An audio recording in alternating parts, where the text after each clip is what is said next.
Good afternoon and welcome to the February 2nd, 2016 Glendale Housing Authorities meeting being called to order at 3:05. May I please have the roll call?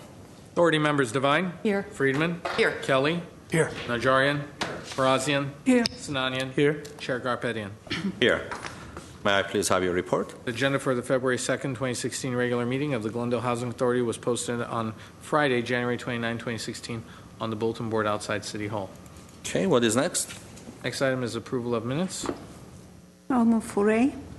Second. Minutes stand approved as submitted. And what is next, please? Next item on the agenda is oral communication. No cards were submitted for this portion. Okay, oral communication is closed. What is next? Listed on this agenda under the business, 6A is Director of Community Development and Community Services and Parks regarding informational report on City of Glendale efforts in providing affordable housing for physically and developmentally disabled low-income households. 6A1 is a Housing Authority motion to receive and file report. Okay, Mr. Ocha. Yes, sir. This item had come up last week, and we were able to pull together this item very quickly because it's really a compilation of a number of reports that the council has heard and discussed over the last several months, and kind of put them all together and look for some discussion dialogue from the Housing Authority Board and give direction to staff. To the extent that we provide affordable housing opportunities for subpopulations within that overarching realm of affordability, I think from the report that is before you, you can take a great deal of pride in saying that you are reaching a very diverse mix of people. You'll recall, for example, as you look through the report, that you have been very involved in providing housing for physically disabled, physically challenged. The UCP project, the Casa de Amistad on San Fernando, is a great example of that. 24 units, about $4 million worth of investment, partnering with UCP to deliver that project, leveraging other public dollars, particularly from HUD and through our contacts with the federal government. At the same time, you have done a great deal of housing with transitional and permanent supportive housing on the front with homelessness and combating homelessness, understanding and recognizing that there's a great deal of cognitive disability and mental illness that comes along with that population. You have done a great deal of work with the senior population, with veterans, as with Veterans Village. And in fact, now that we have done, Veterans Village now is, as you know, ready to open. The event is upcoming. Council then now wants to pivot back towards senior housing, and that's what you authorized us to release a RFP on 5th and Sonora. So it is fitting at this point that we would return to this discussion of focusing on subpopulations within the affordability arena on the upcoming project. Now, what upcoming project would that be?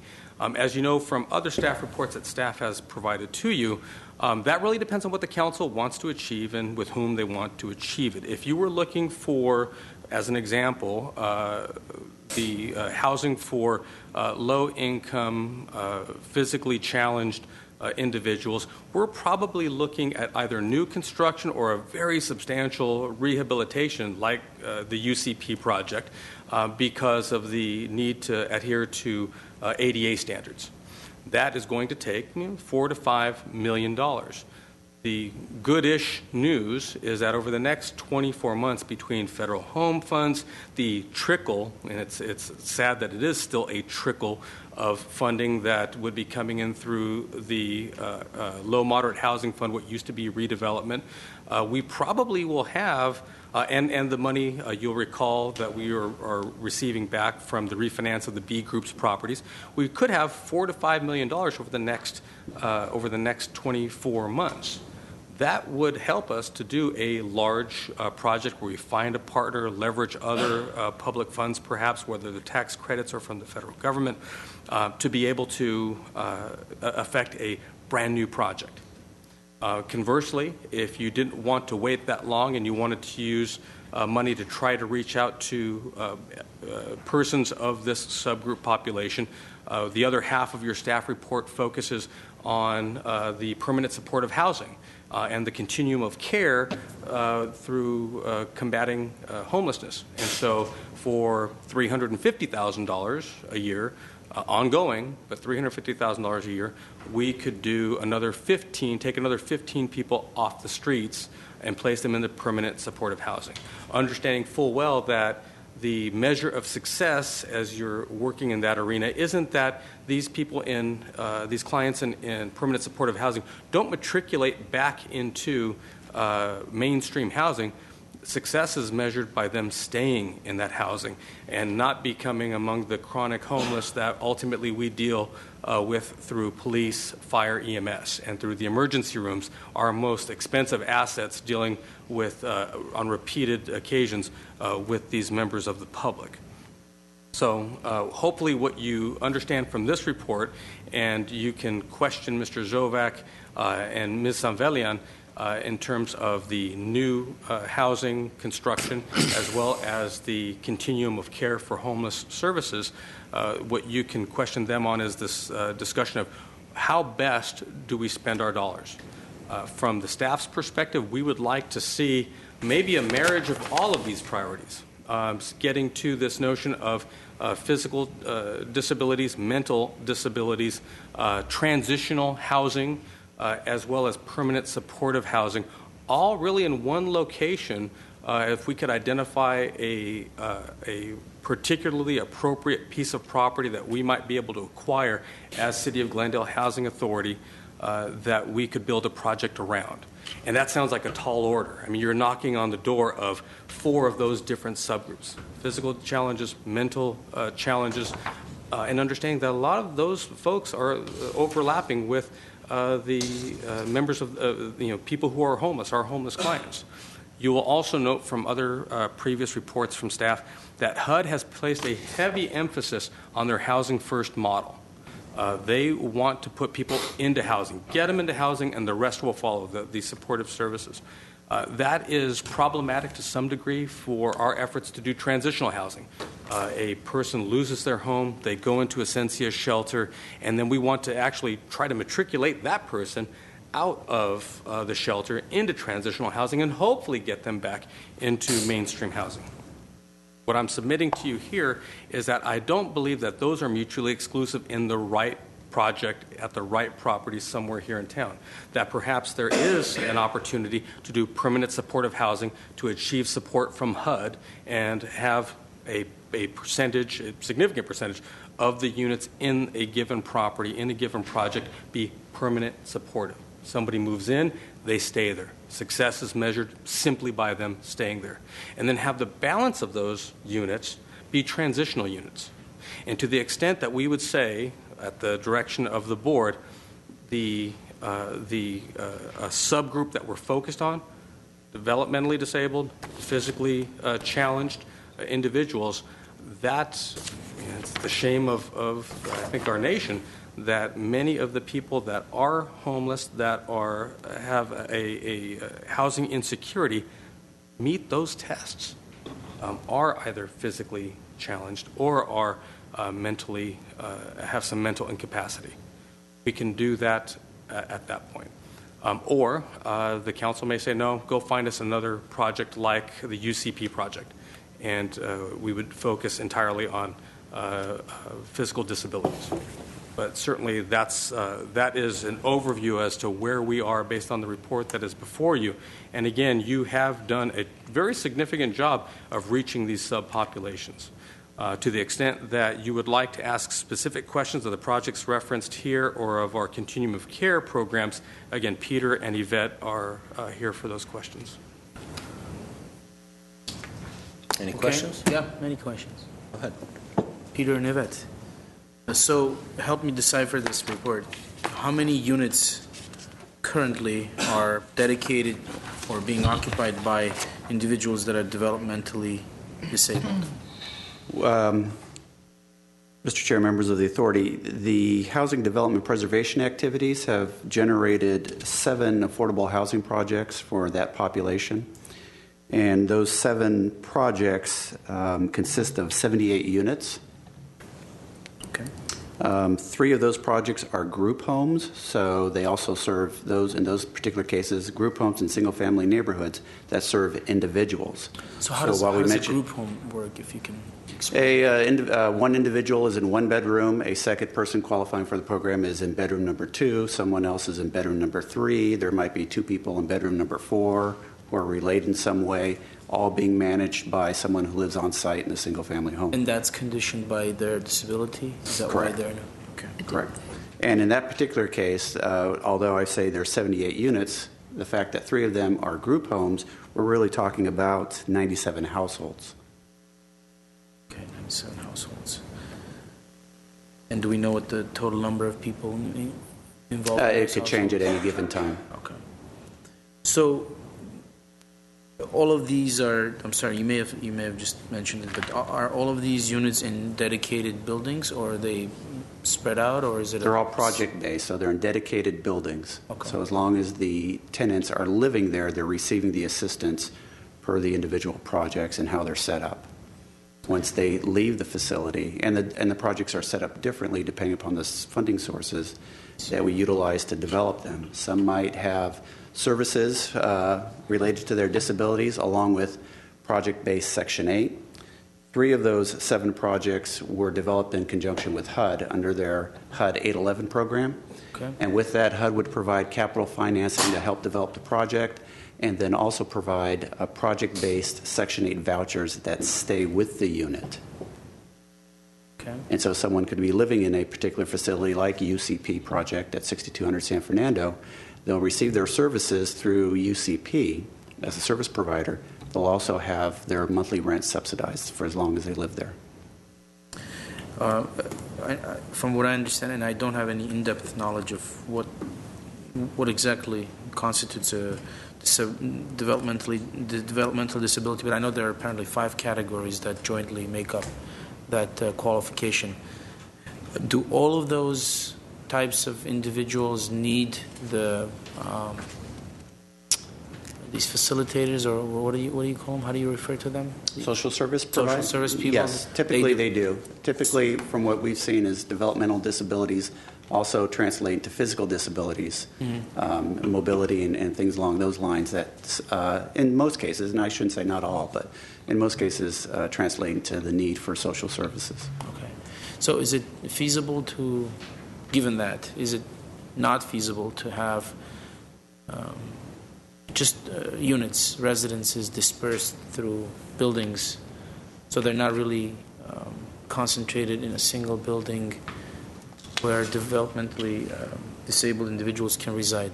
Is that possible, or no, because of the need for social services to be there? I couldn't speak for each person. I have heard in my experience that different people with physical and developmental disabilities say that they function at different levels. I've heard some say that they don't need intensive case management and services, that they feel that they're able to have the ability to live in the mainstream housing and things along those lines. I've seen others that need very intensive case management.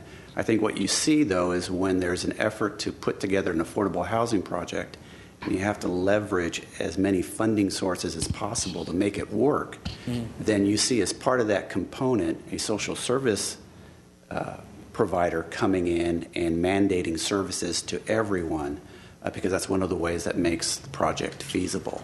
So someone could be living in a project that has social service programming, such as the UCPs and the 2 others that we have, maybe not necessarily taking advantage of all the services because they don't need it. Okay. But certainly I would think they need the affordability, and that's an incentive to stay. Okay. These 78 units and 97 households, I mean, those are numbers that in a vacuum really mean nothing. Compared to Glendale's population of roughly 200,000 people, do you believe that's sufficient number of units dedicated for developmentally disabled individuals? Or is there a higher need out there in the community?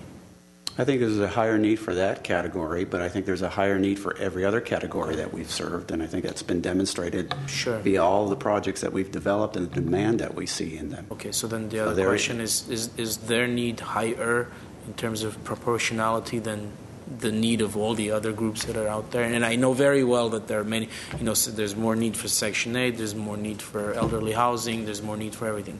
But are there disproportionately in more of a need because there are individuals that are developmentally disabled and just not enough housing? I mean, I don't know if you can answer that question. I'd like it's kind of a subjective one. I think that really comes down to the council, and for better or for worse, this board gets to make that decision every time we embark on a new project. Yeah. So last time you decided that senior citizen housing was the priority. 15th no. Yeah, and when we did Veteran Village, that was the priority.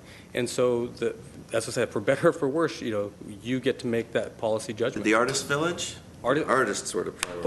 Well, but understanding that that's family housing, and so you're looking, because there are families that need affordability as well, or they're being priced out of Glendale, and trying to find something that fits. It's like looking for that extra pass in basketball. You're getting for a higher percentage. I can get affordability for families in an area that is kind of hustle and bustle, maybe not suitable for strictly seniors, but maybe artists. And that was where that nexus came. So are the elderly and the developmentally disabled entirely different categories, or are there developmentally disabled elderly that, for example, this is where I'm going with it. Let's say we have a project that we've decided is going to be for elderly housing. Is it possible to set aside units for specifically developmentally disabled individuals within that project? And again, this goes back to the issue of the social services that may be different from anything that the elderly may need, and even the architectural requirements of the building that will be different. Is that possible? There may be an ability to have a subpopulation and a small number being served. It would have to be looked at as part of the other financing that's being sought after to make the project feasible. So if the state tax credit system, which is a big financer on our affordable housing projects, comes back and says something like that is allowable, then we could implement something like that. Keep in mind, though, if we say it's a senior building that has a subpopulation, then that subpopulation most likely would have to be senior. I get but then you would have a non-senior disabled person saying, well, that hasn't helped me. I know, but since we have limited resources, we have limited ability to build more and more of these buildings and units. I think a constructive way to think about it is how to be creative and make sure that a subcategory is not left out just because of our fiscal problems. And again, if they're elderly that are developmentally disabled, then aren't we really serving two groups simultaneously that are the same group in reality? Good degree. Can I interject? But according to the staff report, it says that through our building code, we are required to have 5% of these units developed as handicap accessible. Mm-hmm. That's not entirely the same as the requirements for developmentally disabled, is it? No, we were just providing information as to some of the efforts that the Housing Authority in the city goes in providing housing to serve that category. In affordable housing projects that have federal funding, then they're kicked into the special category of having this 5% reservation to serve this particular population. So we wanted to make sure we captured all the efforts the Housing Authority goes through to provide housing. We even mentioned some of our statistics on the Section 8 program. Section 8 program, predominantly seniors. Sure. Most of them have claimed some type of disability as to having. That's a large number. It's approximately 87% of the program, some 2,600 households. And that's great. And having that 5% requirement is also great. It's forward, thinking. But again, that doesn't go far enough to satisfy those requirements that are there for developmentally disabled. So I know that our city manager sort of elaborated on it, but I think it was just, he went so far beyond the scope of this that I don't know if we all caught the message. What are the ways that we can, realistically speaking, given the money that we have, given the funding that's available out there, given the land that's available in Glendale, what are the ways to increase the housing stock for developmentally disabled? There is an ability to look at, for instance, your next project, if there's an ability to, once a developer is selected, to modify in some way to have a subpopulation. That's certainly under your ability to ask and for staff to try and see if it could be negotiated. It can be provided in some of the existing projects that are entering the pipeline, such as a Fifth and Sonora. If the direction is to go out and find a brand new project that will exclusively serve this population, then that would be the direction. That would be our next project. It would not be senior, it would not be family, not be first-time home buyer, it would be that. And with that, though, the difficulty in finding the appropriate building, site, and funding sources for that. The HUD 811 program, I should mention, the one that funded Casa de la Amistad, a call to UCP today has said that HUD has eliminated that program. So what they've done is they've been kicked into the tax credit program, and they're out there competing at the same level as all the other developers that are competing, and everything you hear as to how difficult it is to secure tax credits. And they have said that they have not developed a project since the Casa de la Amistad project. Okay. Because it's gotten so tough. Other than Fifth and Sonora, is there anything in our pipeline? No? No, I mean, right now, it's a function of banking enough money to have a realistic chance of impacting a project. And so in about 24 months, 18 months, between home funds that we'll acquire and saving up the trickle of money we get from the former low-mod housing fund and other funds that we can one-off monies that we can cobble together, like the B group refinance, we pulled together $4.5 million. That's what it's going to take to go buy a piece of property, relocate any tenants that are there, and then prepare it for either a remodel, substantial remodel, or clear it, clean it, and get it ready for development. It'll be a couple of years. Okay, but in a couple of years, You'll have several $1 million in housing dollars. and there's nothing precluding us from setting aside a few units in Fifth and Sonora specifically for developmentally disabled elderly. Nothing to preclude us from looking into it. I think the point that Peter made is spot on. You follow the money. And so depending on how a project gets financed, the restrictions and covenants that go along with that financing will answer that question for you. The less restrictions and strings that are attached, the greater the latitude you have in order to impact given populations. If we went entirely alone, you get to make much of that decision yourself. If it is a tax credit deal that has any number of strings attached, then you get less and less latitude. Mm-hmm. Okay. Any more? I do have a request, Mr. Chair. I see Jack Tarakchan sitting in the audience, and I know he's a champion of developmentally disabled individuals. I'm wondering, do you want to say anything? Going to have to open the public hearing and. Thank you. No. Thank you. Hello, everyone. Good afternoon. My name is Jack Tarakchan. I'm founder and executive director of Modern Sport Services. We provide supported living services to developmentally disabled individuals. And I appreciate the opportunity. A lot of the discussion that's going on, although I came a little late, so I apologize if I missed a few points, is true, but there's a lot more to it, I think, that if I may explain. So there are, in what I heard is there are 97 units within Glendale to provide supported living. 78 units in 97 households. I think there needs to be a distinction between the group homes versus the buildings that exist. The group homes operate in a totally different structure than buildings such as UCP or the two buildings owned by Ability First, I believe, which are commonly known as Cedar House and Maple Apartments, or Cedar Apartments and Maple Apartments. So there's a huge distinction between the operational system and who goes into which units. Having said that, of course, there's always going to be a need for all types of different supports for all different types of ages and for all different types of support levels.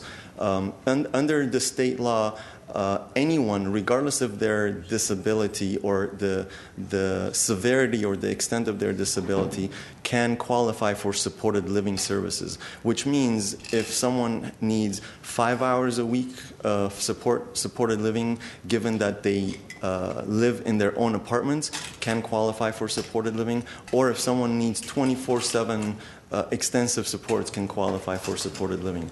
That is, again, different than a group home. A group home model is more of a one person, depending on the level of group home, there's level 2, level 3, level 4. Depending on the level, 1 person to 6 client ratio is assigned, or 2 staff to 6 client ratio, so there are ratios, as opposed to the 3 buildings that exist, which is the UCP building and the 2 Ability First buildings. They are specific, very personalized, one-to-one support systems that the individual receives based on their need, not based on the home model.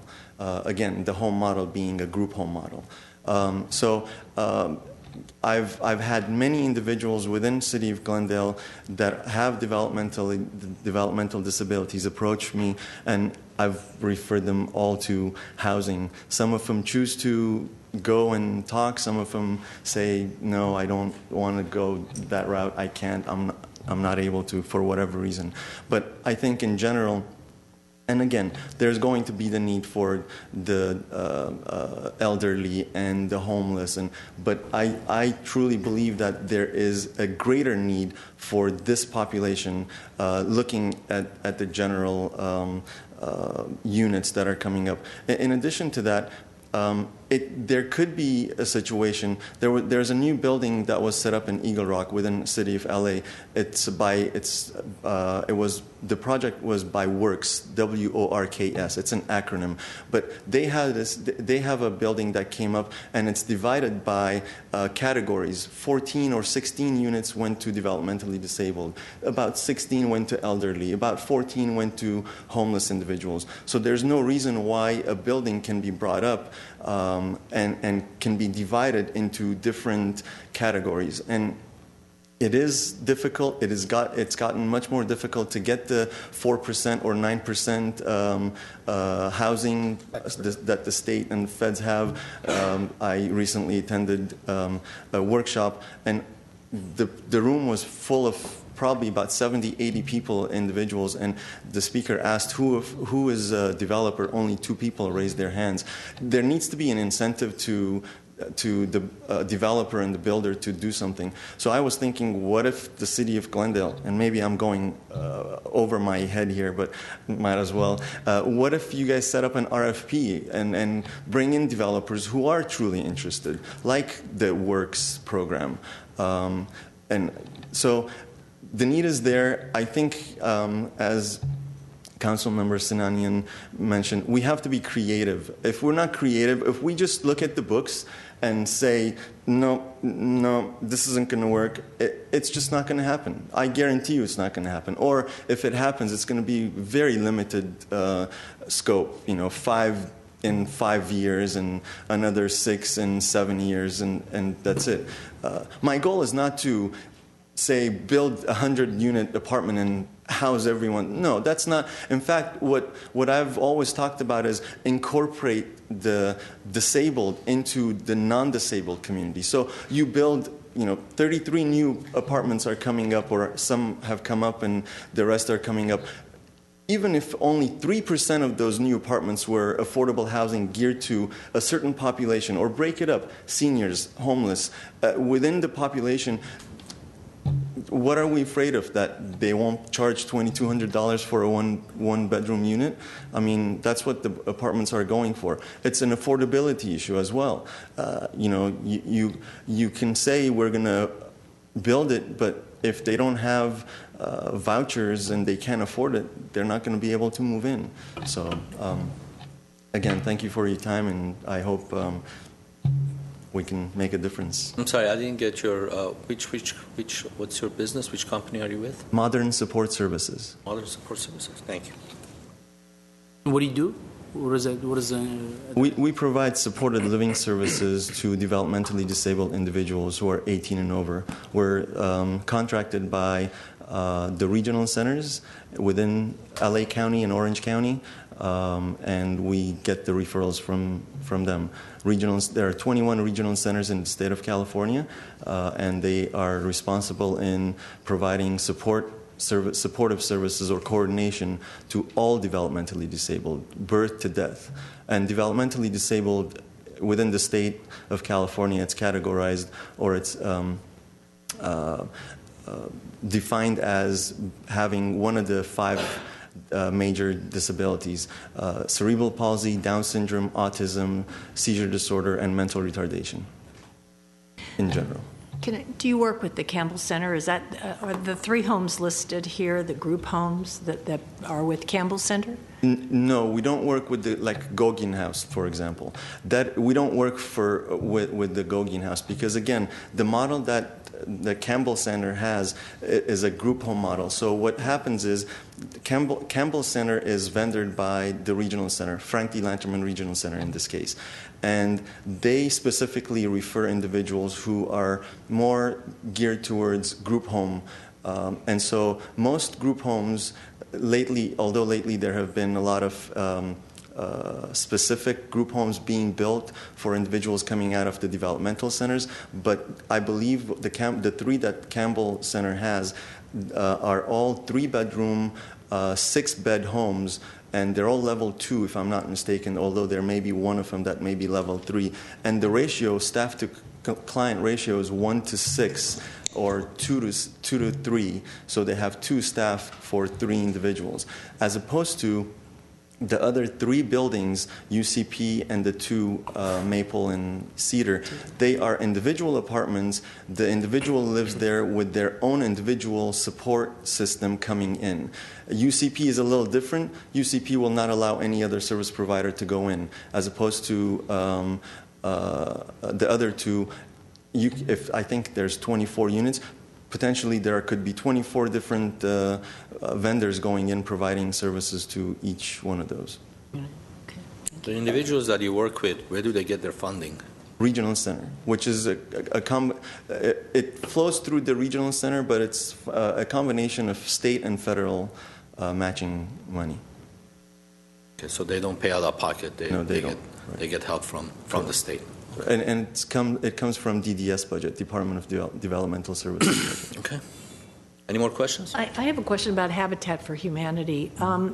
Is Habitat dictated, if they have an apartment or a home for a disabled individual, by this 5%? No. I don't know. Does anybody regulate? I know that in the Monterey, they do. Is it Monterey? They have a one home that's for disabled. Now, there are certain improvements they need to make. Maybe some of the units and some of the features must be adaptable, but in terms of making them fully accessible, no.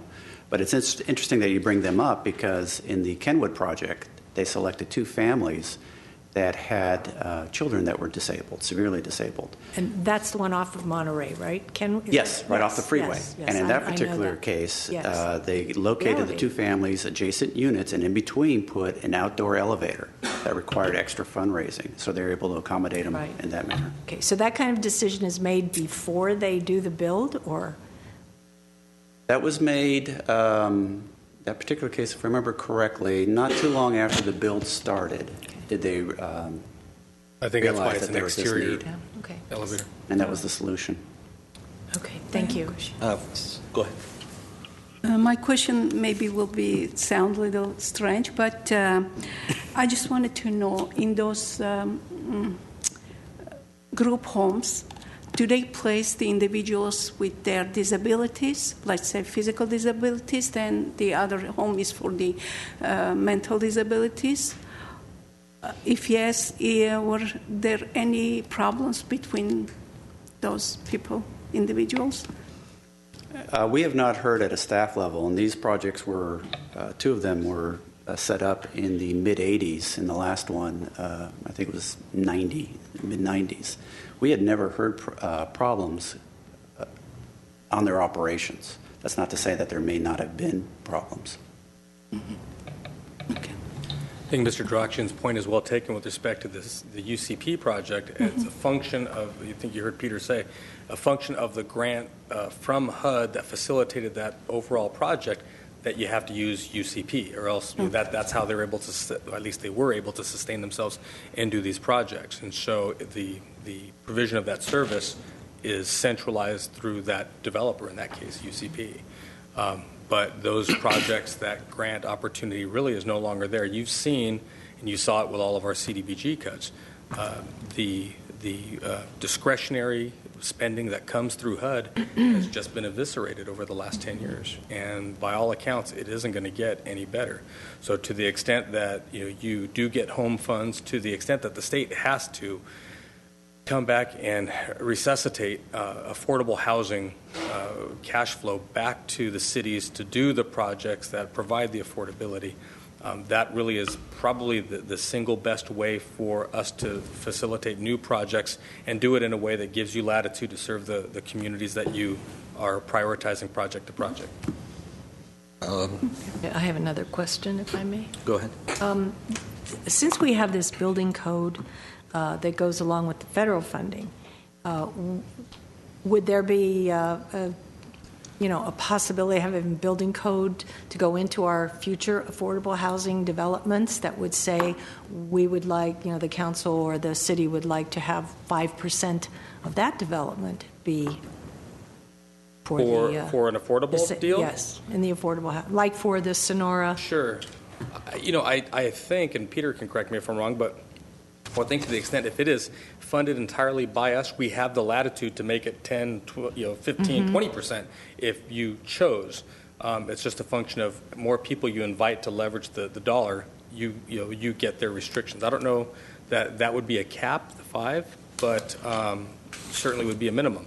I think to the extent you can in Fifth and Sonora, because you bought and paid for that property so long ago, you'll have the opportunity, I think, to really put whatever self-imposed restrictions or guidelines for populations you want to do. To Mr. Snanian's point, if you came through it and said, well, it's going to be senior, but it can be a priority for senior and developmental disabled, you could do that, depending on how ultimately it's financed. And what kind of an effect would that have on the financing of it? Because let's face it, these projects, everybody's competing out there for 9% tax credit. And we are giving up the land for $6.1 or $2 million, and the developer will be able to get a loan based on the rents that they're going to generate, and the rest of it is covered by 9% tax credit. And there are 100 projects out there that are fighting for this thing. And if you have too many restrictions attached to it, then you may not be able to get it at all, so you won't build anything at all. I think you indicated that within 2 years we may have $3, $4 to $5 million. Right. My question is, do we have any legal right to move some of our because finding projects is the key. If these projects do not come along every day, so we can pick and choose this year, next year, in 24 months. So if we find something tomorrow that will fit into this category that can be allocated to this kind of a use, do we have the legal right to move funds from one of our enterprise funds or one of our other budget to purchase that property? And when we get all these funds back within 24 months, to pay it back, basically get a loan ourselves from one end to another, and do a project if it comes up tomorrow. And also, Glendale, California Association of Realtors, CAR, they introduced an AB 1335 again. So it's coming to the assembly very soon. My suggestion is for staff to get the correct language of it and provide it to us, so maybe we can have a resolution passed to support the AB 1335, which is going to generate $750 million to $1 billion a year on annual basis every year. There's a $75 recording fee that everybody will pay, and there's a transaction.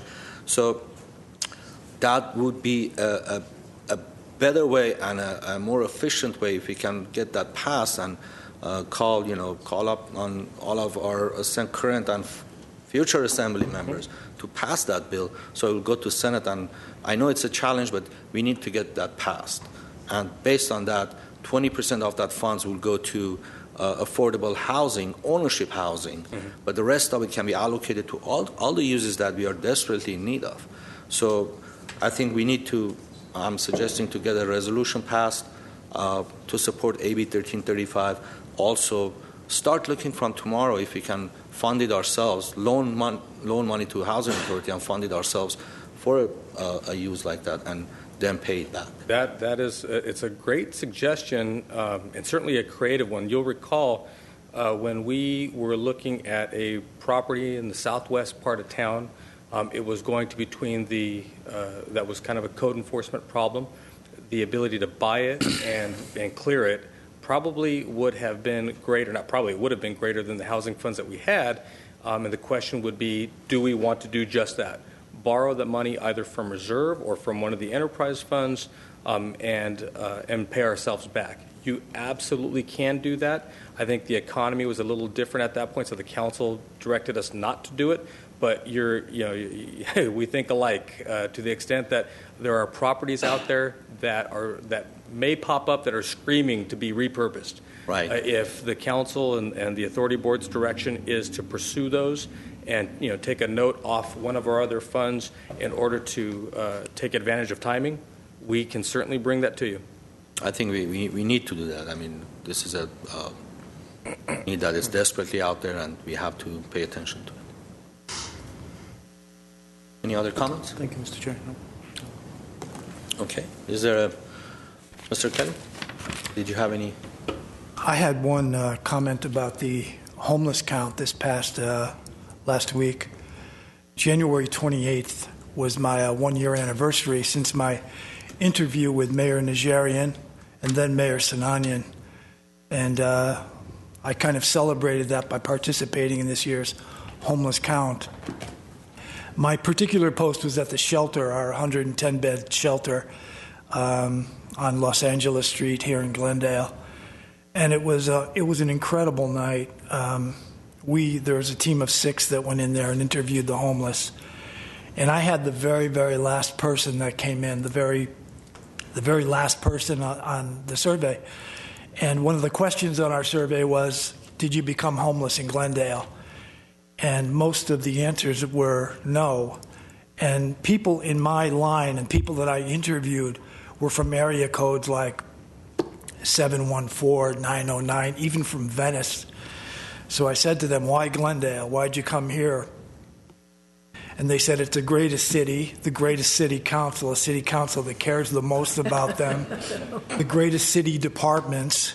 And they're just such a grateful group of people over at the shelter. And I just have so much respect for Yvette Samvelian, who directs this every year. I've also attended Continuum of Care meetings.